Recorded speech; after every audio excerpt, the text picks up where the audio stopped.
الحمد لله رب العالمين،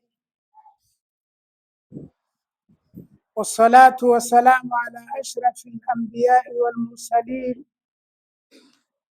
وأشهد أن لا إله إلا الله ولي الصالحين، وأشهد أن سيدنا محمدًا عبده ورسوله صلى الله عليه وعلى آله وصحبه ومن دعا بدعوته إلى يوم الدين، أما بعد.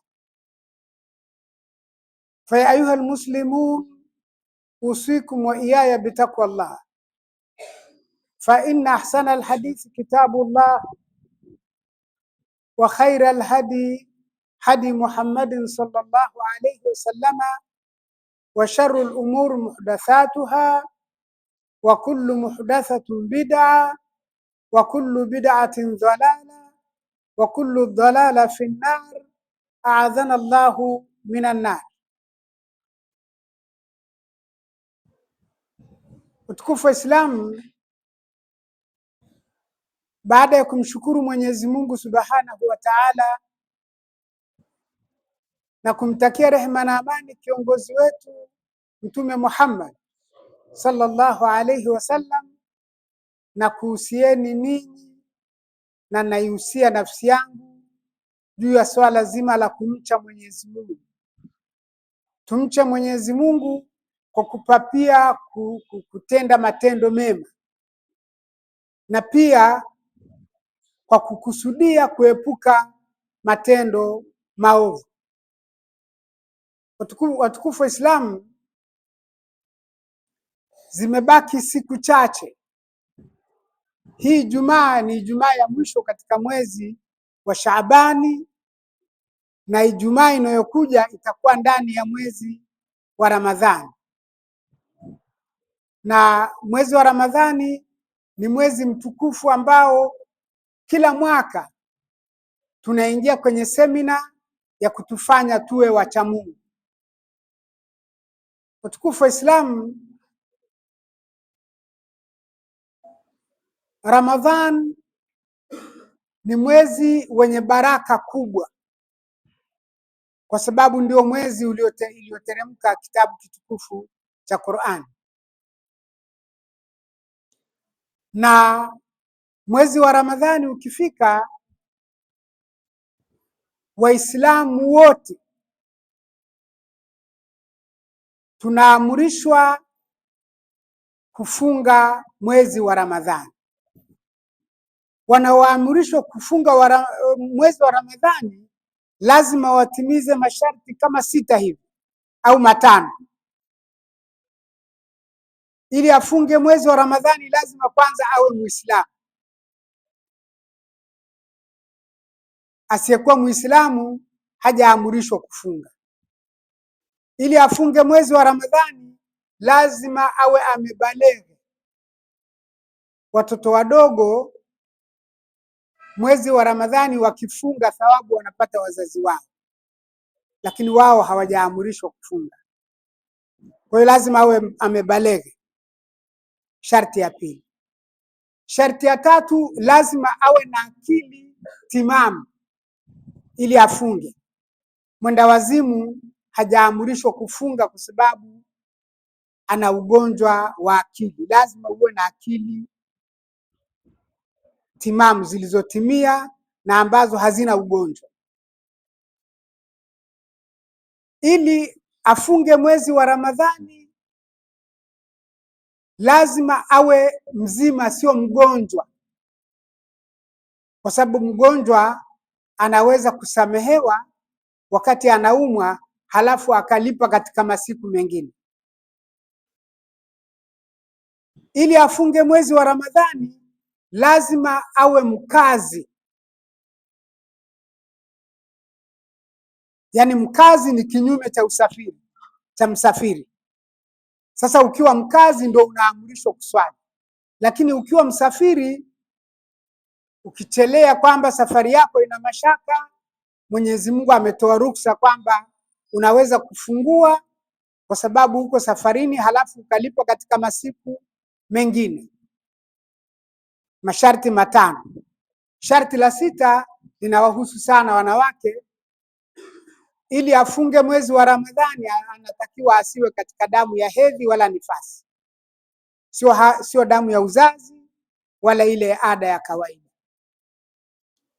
Mtu akiwa anatimiza masharti haya 6, sasa anaamrishwa na Mwenyezi Mungu kufunga. Mwenyezi Mungu Subhanahu wa Ta'ala anasema kutiba alaikumus siyamu kama kutiba ala alladhina min qablikum, mmefaradhishiwa ninyi Waislamu kufunga, mmeandikiwa nyinyi Waislamu kufunga kama walivyofaradhishiwa au walivyoandikiwa waliotangulia kabla yenu, wakateremshiwa vitabu kutoka kwa Mwenyezi Mungu.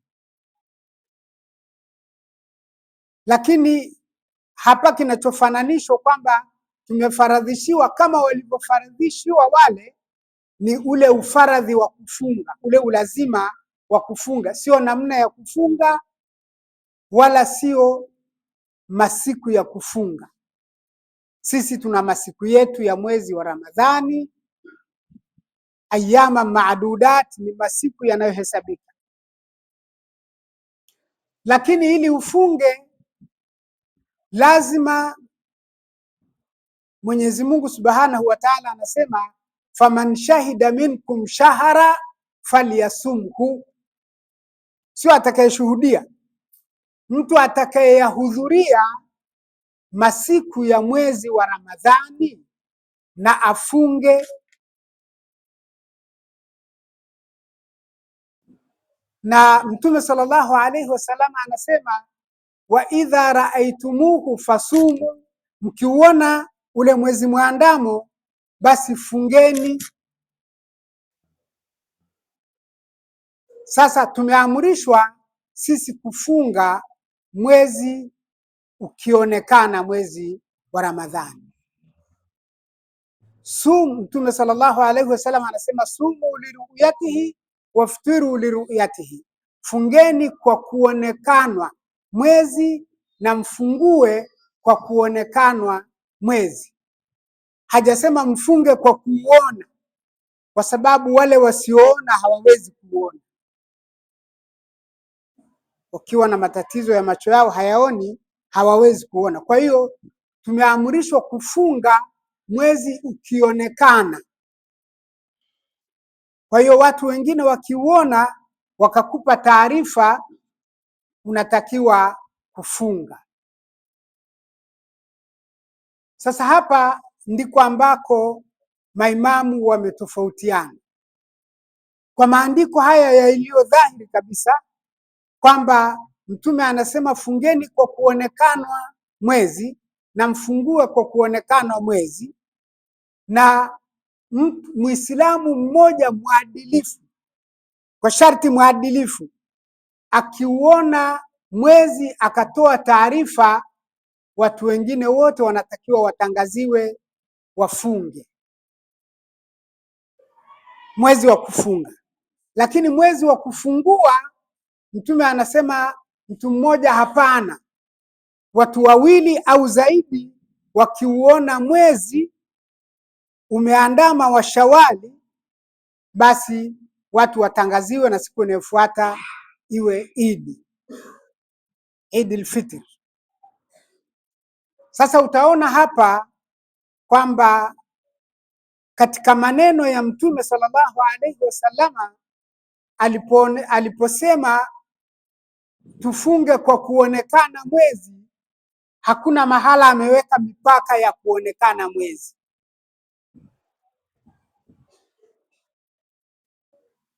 Lakini pia aliposema Muislamu mwadilifu mmoja akiuona, hajataja ni akiuona wapi. Sasa kwa sababu hiyo, Imamu Ahmed bin Hanbali anasema mwezi ukionekana sehemu moja duniani, basi watu wote duniani wafunge. Huu ndio mwezi wa kimataifa. unaitwa. Lakini halafu maimamu wengine, Imam Malik, Hanafi na Shafi, wakasema hapana, sio kwamba ukionekana sehemu moja basi dunia yote ifunge, lakini lazima kuwe na vigezo na masharti vizingatiwe. Unajua, muhadithi anapozungumza anazungumza kwa mujibu wa andiko linavyosema, lakini watu wa sheria analisikiliza andiko, halafu lile andiko likiwa yeye kwenye andiko anaangalia illa, anaangalia sababu ya kufunga ni nini. Sasa maadamu Mtume sallallahu alaihi wasallama ametaja sababu ya kufunga ni kuonekana kwa mwezi, hili limeshajulikana. Sasa wanauangalia ule mwezi. Je, mwezi unaonekana siku moja dunia nzima, au una sehemu nyingine wanatangulia kuona na wengine wanachelewa? Kwa sababu kwa maneno ya Mtume, mwezi, ibada ya funga imefungamanishwa na kuonekana kwa mwezi, sio kuonekana kwa vyombo, kuonekana kwa jicho la kawaida. Ndio maana katika hadithi yake Mtume akasema, fa in ghumma alaikum, kama ukitiwa mawingu huo mwezi mkawa hamjauona, msifunge mpaka muone. Kwa nini? Na mkifunga mtakuwa mmefunga yaumu shaka, na yaumu shaka ni haramu kufunga.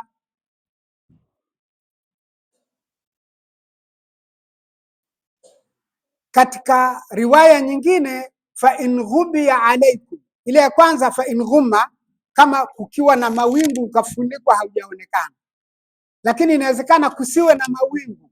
Fa in ghubiya alaikum, kama utafichwa ukawa hamjauona, hakuna mawingu lakini umefichwa hamjauona, basi kamilisheni siku 30 za Shaabani, alafu ndio muanze kufunga. Sasa watu wa sheria huwa wanatafuta illa. Kwa hiyo illa hapa ya kufunga ni mwezi kuonekana, na mwezi unaonekana magharibi wakati jua limezama, lakini kabla ya mwezi kuonekana, kwanza mwezi unazaliwa. Ukishazaliwa halafu ndio unaonekana. Sasa ikitokea kwetu hapa Dar es Salaam kwa mfano, magharibi yetu inaenda saa 12:30 mpaka saa 1 ndio magharibi. Sasa mwezi kama unazaliwa saa 2 za usiku, siku hiyo hiyo unazaliwa saa 2 za usiku, hauwezi kuonekana kabla ya saa 2, utaonekana baada ya saa 2.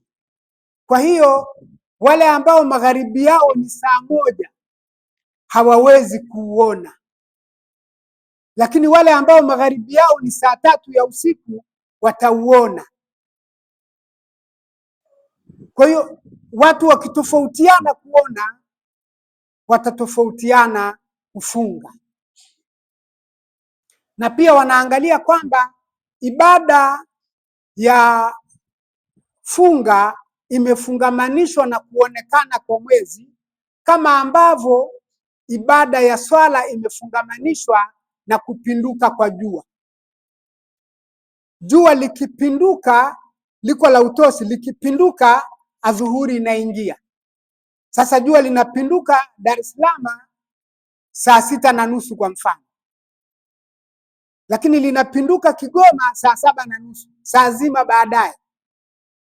Hivi wakati wa swala wa Dar es Salaam utakuwa ndio wakati wa swala wa watu wa Kigoma? Hapana, kwa sababu tumetofautiana kupinduka kwa jua, tutatofautiana nyakati za kuswali. Vivyo hivyo, ikiwa tunafunga kwa kuonekana mwezi, halafu tukatofautiana kuona mwezi, wengine wakatangulia kuona, wengine wakachelewa, watatofautiana kufunga. Kwa sababu hizi, na hasa sababu ya msingi ni ile hadithi ya Kuraibu. Alitumwa na Ummul Fadli, akaenda Shamu, akafanya kule, mwezi ukaonekana, akaanza kufunga, halafu amemaliza shida zake akarudi Madina. Wakati yuko Madina, yeye anafunga siku ya 30, watu wa Madina wanafunga siku ya 29. Akamwambia Ibn Abbas hibrul umma kwamba kesho Idi. Ibn Abbas akamwambia kama mwezi ukionekana kesho itakuwa Idi, lakini kama haujaonekana na ni 9 wa 20, tutakamilisha 30 alafu ndo tutaswali. Asema leo mimi nafunga siku ya 30. Akamwambia uliuona mwezi? Akasema sio tu mimi niliuona, watu waliuona, na Muawiya akapewa taarifa za kuonekana kwa mwezi na akatangaza, na watu wakafunga kule Sham. Je, hutosheki na kutangaza kwa Muawiya? Ibn Abbas akamwambia radhiallahu anhuma, hapana. Manake ile hapana watu wanajaribu kunani, lakini hapana manake mimi sitosheki na kuona kwa Muawiya, kwa sababu yeye ameona eneo lake na mimi nasubiri eneo langu. Sisi tumeona tumetofautiana, kwa hiyo hata kufungua tutatofautiana. Na leo sisi tunatofautiana na mwezi wa kimataifa kwa siku moja. Yaani wale wa kimataifa wanatangulia siku moja na sisi tuko nyuma siku moja. Sasa itakapofika mwezi wa kimataifa utakapokuwa wamefika 29 wanatazama, sisi Tanzania tutakuwa 28 kwa mwezi wa zoni. Kwa hiyo ukionekana wakauona, nchi yoyote ikauona, basi wale wanaofunga mwezi wa kimataifa wataanza, na baadaye sisi ukionekana pia tutafunga.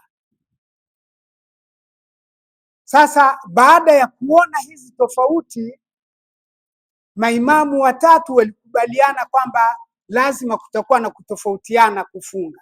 Haya, tunatofautianaje? Imam Malik akasema likulli baladin ru'yatahu, kila nchi na mwezi wake. Imam Shafi akasema mimi naona tofauti. Hawa wamekubaliana yale mashiko ya kutofautiana, lakini imamu mmoja anasema kila nchi na mwezi wake, mwingine anasema hapana, sio kila nchi na mwezi wake. Wewe unasemaje? Anasema likulli buldani alladhi yashtariku fiha ru'yatul hilal lahum ru'ya, nchi ambazo mara nyingi wanashirikiana kuona, basi moja ikiuona zote zifunge, na huu ndo unaitwa mwezi wa zoni. Mwezi wa zoni huu haukuanza leo, umeanza wakati wa maswahaba na umeanza ukaendelea wakati wa maimamu watukufu ambao walibahatika wakazaliwa ndani ya karne bora, wakasoma ndani ya karne bora, na wakafanya jitihada zao za kielimu ndani ya karne bora. Sasa Waislamu, siku zote mimi ninawahusia kwamba tumche Mwenyezi Mungu, ikiwa kwa sababu ibada za Kiislamu zinafanywa kwa yakini, mtu ikiwa yakini yake ni mwezi wa kimataifa, asimbeze mwenye yakini ya mwezi wa zoni. Make wako watu wanasema unafunga mwezi wa BAKWATA. BAKWATA hata haikuwepo wakati huo, BAKWATA ya juzi tu hapa. Lakini hizi tofauti ni za wanafunzi wa Mtume, sio tofauti za BAKWATA na nani mwingine. Tofauti hizi maandiko ya ilmu shar'i, kadri rejea zinavyokuwa za mbali ndizo zinakuwa sahihi kuliko rejea za karibu. Kwa nini? Wale wa mbali ndio wako karibu na Mtume. Maswahaba ni wanafunzi wa Mtume na maswahaba ndio waliotofautiana. Tena ukiangalia maneno ya maswahaba wakubwa, Ibn Abbas alikataa mwezi ulioonekana Sham kule anakotawala Saidna Muawiya radhiallahu anhuma. Lakini Muawiya akiwa kule aliwahi kuulizwa, akaambia sisi tunaishi, wengine wako chini, wengine wako juu. Walioko juu wanatangulia kuona mwezi, tulioko chini tunachelewa kuona mwezi. Tufunge na mwezi gani? Muawiya ni mwandishi wa wahi wa Mtume, akamwambia kila watu wafunge na mwezi wao. Aliyemuuliza Muawiya akamuuliza swali la pili, je, haya ni mawazo yako au ni kitu umesikia kwa Mtume? Saidna Muawiya radhiallahu anhu akasema, huwa shay'in sami'tuhu min rasulillah, ni kitu nimekisikia kwa Mtume. Lakini kila alichokisikia kwa Mtume hajakitaja. Lakini utasawar tu kwamba sahaba hawezi akamsingizia Mtume. Lakini katika maswahaba wakubwa, yule ambaye Mtume sallallahu alaihi wasallam alikuwa anasema shetani akipita, Umar ibn al-Khattab radhiallahu anhu akipita njia hii, kama kuna shetani anakuja kule anabadilisha njia, hakutani na Umar. Manake Umar alikuwa ndiye ana muwafakati, yani alilolisema yeye ilikuja aya ikaunga mkono. Sasa Umar ibn al-Khattab radhiallahu anhu aliulizwa, wengine sisi tunakaa chini, wengine wanakaa juu, tufunge na mwezi upi? Saidna Umar radhiallahu anhu akasema kila watu wafunge na mwezi wao. Sasa cha muhimu sana ni yakini ya mtu. Manake Imam Ahmed bin Hanbal ni katika wanachuoni wakubwa, tena wale waliozaliwa ndani ya karne bora, wakasoma ndani ya karne bora na wakafanya jitihada ndani ya karne bora. Mtu ambaye yakini yake inafikiana na Imam Ahmed bin Hanbal afunge mwezi wa kimataifa. Ambaye yakini yake iko kule mwezi wa zoni afunge mwezi wa zoni, wala asipatikane mtu wa kubeza mwenzake, kwa sababu ibada zinafanywa kwa yakini. Lakini tu angalizo, yakini za baadhi ya ibada kila mtu ana yakini, lakini ibada za jumuiya kama ibada ya kufunga au kufungua au ibada ya swala ya Idi, wanachuoni wanasema maamuma huwa hawana yakini, lakini wale waliopewa mamlaka ya kutangaza ndio wenye yakini. Kwa hiyo wewe ukiwa maamuma, ikitangazwa unafunga, haijatangazwa hufungi. Na hata yule ambaye ndiye mwenye mamlaka ya kutangazia, ikiwa amefanya jitihada akapatia, tuseme Imam Shafi amefanya jitihada akasema likulli buldani alladhi yashtariku fiha ru'yatul hilal lahum ru'ya, nchi ambazo aghlab zinashirikiana kuona wana mwezi wao. Mwenyezi Mungu ndio mjuzi. Ikiwa amepatia kwenye jitihada yake anapata thawabu 10, lakini kwenye jitihada yake kama akikosea anapata thawabu 1, hapati dhambi, kwa sababu ana ahalia ya kufanya jitihada, ana vigezo vinavyomruhusu kufanya jitihada. Na vivyo hivyo Imam Ahmed bin Hanbal. Kwa hiyo wale wanaofuata, ukifunga wewe unapata thawabu kamili, awe imamu aliyefanya jitihada amepatia au amekosea. Sisi tunaofuata zile kauli huwa tunalipwa malipo kamili bila kupunguziwa kitu chochote. Kwa hiyo ukiwa wewe sio mtu wa kufanya jitihada, usihangaike kufanya jitihada, fuata wale waliopewa mamlaka zile, na Mwenyezi Mungu atuongoze. Wallahu yaqulu wa asdaqul qailin fa idha qara'ta alqur'ana fasta'idh billahi minash shaitanir rajim. A'udhu billahi minash shaitanir rajim. Bismillahir rahmanir rahim. Wal 'asr innal insana lafi khusr illa alladhina amanu wa 'amilus salihat وتواصوا بالحق وتواصوا بالصبر. بارك الله لي ولكم بالقرآن العظيم ونفعني وإياكم بالآيات والذكر الحكيم. أقول قولي هذا وأستغفر الله العظيم لي ولكم ولسائر المؤمنين والمؤمنات فاستغفروه إنه هو الغفور الرحيم وهو البر الكريم. استغفر الله.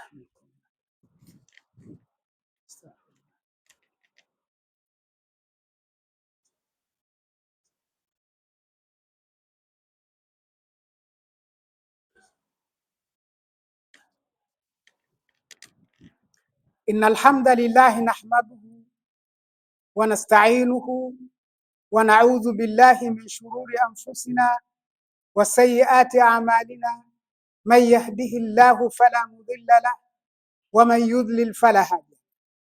وأشهد أن لا إله إلا الله ولي الصالحين وأشهد أن سيدنا محمدا عبده ورسوله صلى الله عليه وعلى آله وصحبه ومن دعا بدعوته إلى يوم الدين. أما بعد، فيا أيها المسلمون أوصيكم وإياي بتقوى الله.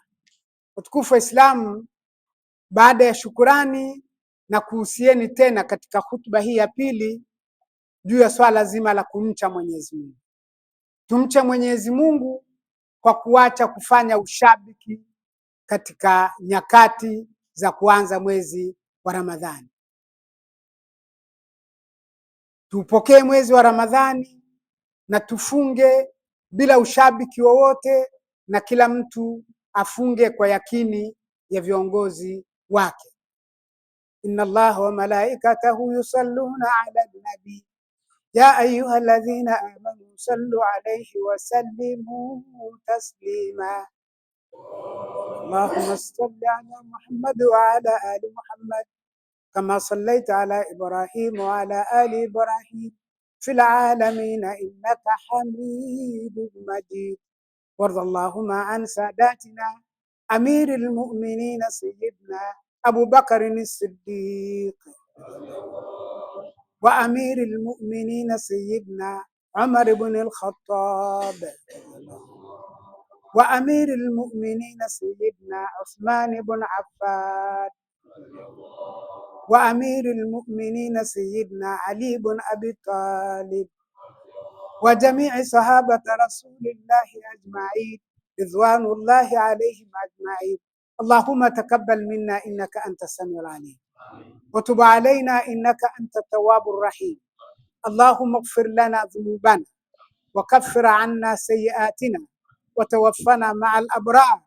اللهم بارك لنا في شعبان وبلغنا رمضان برحمتك يا أرحم الراحمين. اللهم اجعلنا ممن يصوم شهر رمضان يا رب العالمين برحمتك يا أرحم الراحمين. اللهم اغفر لنا ولإخواننا الذين سبقونا بالإيمان ولا تجعل في قلوبنا غلا للذين آمنوا ربنا إنك رؤوف رحيم. اللهم اغفر المؤمنين والمؤمنات المسلمين والمسلمات الأحياء منكم والأموات برحمتك يا أرحم الراحمين. وصل اللهم على محمد نبي الأمي وعلى آله وصحبه وسلم. قوموا إلى صلاتكم يرحمكم الله.